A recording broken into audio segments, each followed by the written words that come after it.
For some, this is the most challenging times of our lives. For others, these challenges were decades ago. For others, challenges had nothing to do with the global stage or any phobic attitude. Life itself is difficult enough. Simply getting by.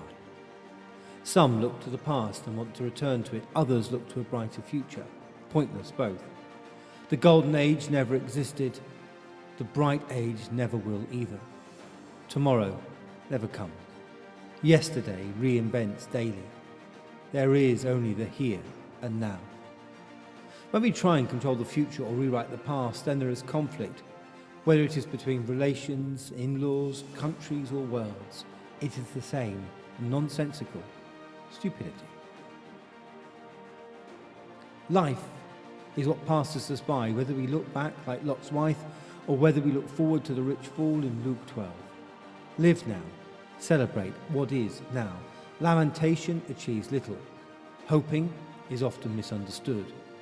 To hope for something is not to let go of the present, but to give clarity to the present, to understand how to live in the present. That is why in the church, the dedication to buildings to saints like St. Cyriacus and St. Julieta and Auxilian root us in a larger story where we can get our bearings right to focus on that which is truly important rather than the latest fashionable trend.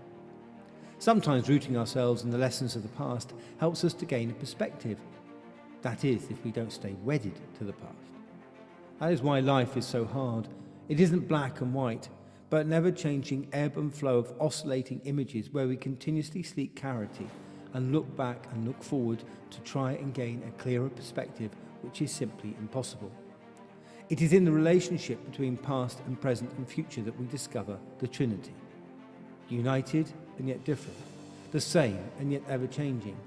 Now, then, will be a strange cocktail that never truly manifests itself because just as you think you have grasped it, it slips away. Now is all we have. We can get too logical when actually all we need is love. Expectations, opinions, thoughts and processes that aren't built on love immediately are at the wrong starting point. Hence arguments and disagreements about arguments and disagreements. Now as people become concerned and anxious, roles and responsibilities can get used and turned into a frenzied debacle to try and give meaning. It is my role. You should be grateful are the terms I've heard this week. No love, just an egoistic starting point that is devoid of love. Love lives in the moment, celebrates the moment, does not look to the future and isn't concerned with the past. In love, we are here to make a difference, for that is why we were created. We are loved, not ignored or rejected, but loved. We have purpose in the here and now, so don't mess up this life by trying to earn salvation in the next.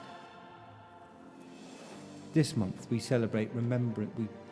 remember Windrush Remembrance Day, a lamentable part of our past that we must change for the future, now, in the present. And yet do we? After taking account of differences in average qualifications and job types, the analysis by the Resolution Foundation found the gap rose to as much as 17% or £3.90 an hour for black male graduates' pay.